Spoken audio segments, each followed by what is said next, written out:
Let's spend a few minutes talking about this box of water right here.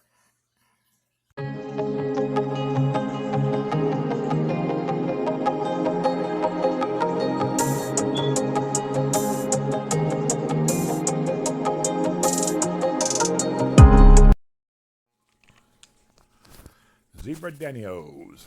I love zebra danios. Pardon the cloudiness, but I just got through changing water.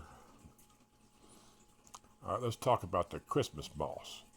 The scientific name is Vesiculare montagni. It's a slow grower. It usually prefers the slow, when it grows, it kind of grows flat. It doesn't really extend into the water, which I like it. It usually matures within 6 to 8 weeks. It likes a constant temperature of 65 to 77 degrees, which anywhere between them ranges is good for the plant. But you need to plant it near the filter so it gets a good water flow. I guess the water flow helps it keep clean from debris and stuff. The pH is 5 to a 7.5. And actually, the benefits, it looks good. It's easy to propagate. It's good for shrimp. It's good for the fish fry. The fish even use it for spawning. And it's got medium light is what it mainly requires, but I have it under kind of almost a highlight. But it's only been planted for 1 week today. So we'll see where this stuff looks like maybe in another month. I'll make another video. We'll see if it looks any better. Hopefully it does. I like the way it looks. The way it just sits there and the fish have a ball when they're running around on it.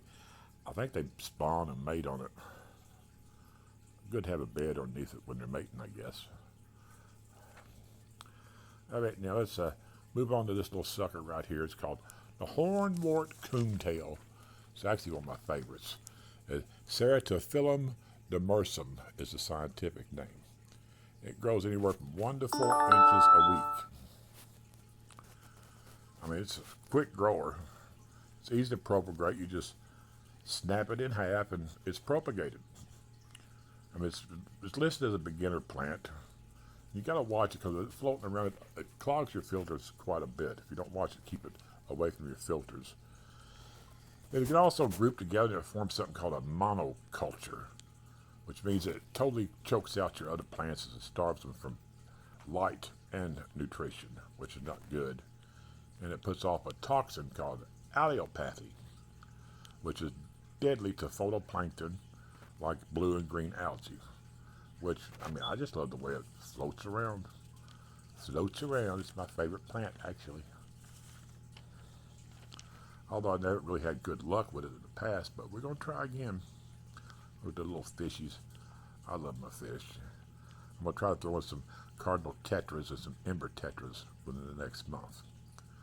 All right, look at that super glue. That Gorilla Glue. Don't ever use Gorilla Glue to glue your plants to the rocks. Use a gel glue, because this Gorilla Glue sucks. But it's the Java fern. Look how pretty it is. I think it is. All right, whenever it grows, it'll send off these little plants at the top of it. And these little plants will develop roots, and it's like a self-cloning plant. It's easy to propagate, easy to take care of. Low maintenance, little care. It gets about 13 inches tall. It prefers temperatures from the 68 to 82, which I keep mine in the 70s, which is ideal for it. I'm going to try to grow these plants to actually get them started to start a plant business if I can. Pardon all the debris, like I said. It looks kind of funky, but those are actually air bubbles, and I don't think there's any debris floating around. I guess I need to get a better filter. There's some more of that Gorilla Glue. Don't you just hate Gorilla Glue? This is the tree moss. I've been trying to experiment with tree moss in the aquarium, which it is actually growing. So I'm going to leave it alone to see where it goes. I think it's going to look pretty when it gets done. That's what we're all affected. It's the prettiness. This is actually yard grass.